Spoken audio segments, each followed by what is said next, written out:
Let's look at some examples on how much capital is required for selling options for income. We'll use Tesla and Ford, so we have one expensive stock and one cheaper stock, and we'll do both cash secure put and covered calls on them. Let's start with selling a cash secure put on Tesla. Tesla is currently trading at $212 per share on the market right now. The nearest strike price for the put is the $210 strike price, and it's going for $500 each per put. The capital required to enter this trade is equal to the cost of 100 shares at the strike price minus the premium that you collected. So $210 times 100 is $21,000 minus the premium collected, which is $500. So the capital required would be $20,500. And note that by selling a cash secure put and getting put the shares, this is how you can buy at a discounted price. 20,500 divided by 100 is $205 per share. That's lower than the current price of $212 per share. If you were to buy Tesla right now, you would have to pay this price. But by selling the $210 put and collecting $500 for it, you lower the cost basis down to $205 per share. And then for selling covered calls on Tesla, you would need to have 100 shares of the stock, right?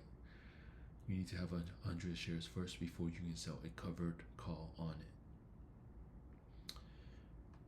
Tesla is currently at $212 per share.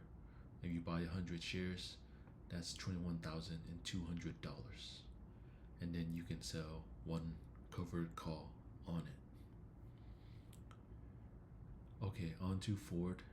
Ford is the cheaper stock. It's currently trading at $11.50 per share.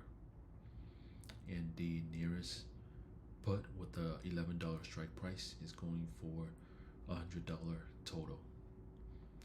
Capital required would be, again, cost of 100 shares at the strike price minus the premium collected.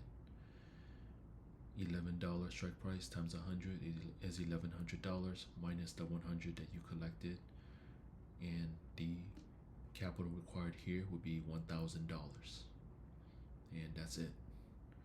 Divide this by 100, that's about $10 per share. And again, just wanted to highlight that by selling cash secure puts on the stock that you like, and you get put the shares, you own it, you get it at a discounted price. You're going to be buying it at $10 per share versus somebody going on the market and buying it and having to buy it at $11.50 per share. And then for the covered call on Ford, again, you need 100 shares of Ford. So $11.50 times 100, you would need to, that's how much money you would need to buy 100 shares. So $1,150. And that's it for a cheap stock like Ford. And I just wanted to highlight that another thing is, these are just examples, but you can take $100 divided by the capital required. That's about 10%, right?